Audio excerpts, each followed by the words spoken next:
വ്യത്യസ്തങ്ങളായ നമ്മുടെ കാർഷിക രീതികൾ വളർത്തിക്കൊണ്ടുവരുവാൻ ബന്ധപ്പെട്ടവർ പ്രതിജ്ഞാബദ്ധരാകണമെന്ന് എനിക്ക് അക്ബർ എംഎൽഎ പറഞ്ഞു. പുന്നേർകുളം ഗ്രാമപഞ്ചായത്ത് കൃഷിഭവന്റെ നേതൃത്വത്തിൽ സംഘടിപ്പിച്ച കർഷക സഭയും ഞാറ്റുവേല ചന്തയും ഉദ്ഘാടനം ചെയ്ത് സംസാരിക്കുകയായിരുന്നു അദ്ദേഹം.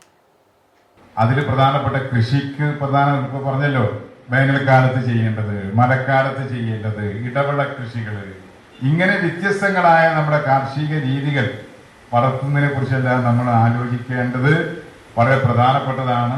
അതിനുള്ള ഒരു അവസരമായി, ഒരു വേദിയായി നമ്മൾ ഇതിനെ കാണണം എന്ന് മാത്രം പറഞ്ഞുകൊണ്ട് പൊന്നീർകുളം സർവീസ് സഹകരണ ബാങ്ക് KG കരുണാകര മേനോൻ ഓഡിറ്റോറിയത്തിൽ സംഘടിപ്പിച്ച കാർഷിക സഭയിൽ ഗ്രാമപഞ്ചായത്ത് പ്രസിഡന്റ് TK ഹസൻ അധ്യക്ഷത വഹിച്ചു.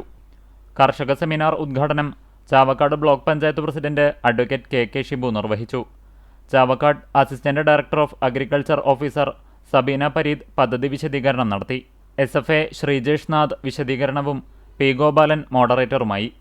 പഞ്ചായത്ത് വികസന standing committee chairman KP Dharman, ആരോഗ്യ വിദ്യാഭ്യാസ standing committee chairman KH Abid, ജില്ലാ panchayat member advocate Shamseera Ashraf, block മെമ്പർമാരായ അബൂബക്കർ കുന്നംകട്ടയിൽ, V അപ്പു മാസ്റ്റർ തുടങ്ങി വാർഡ് മെമ്പർമാരും കൃഷിഭവൻ ജീവനക്കാരും കർഷകരും പങ്കെടുത്തു. കൃഷി ഓഫീസർ നയിമാൻ ഔഷാദ് അലി സ്വാഗതവും സഹകരണ bank secretary AK Satheesh Kumar നന്ദിയും പറഞ്ഞു. കാർഷിക വിപണന സ്റ്റാളുകളിൽ നാട്ടിലെ കർഷകരുടെ നേതൃത്വത്തിൽ വിളവെടുത്ത ഉൽപ്പന്നങ്ങൾ വിൽക്കാനും വാങ്ങാനുമുള്ള അവസരവുമുണ്ടായിരുന്നു.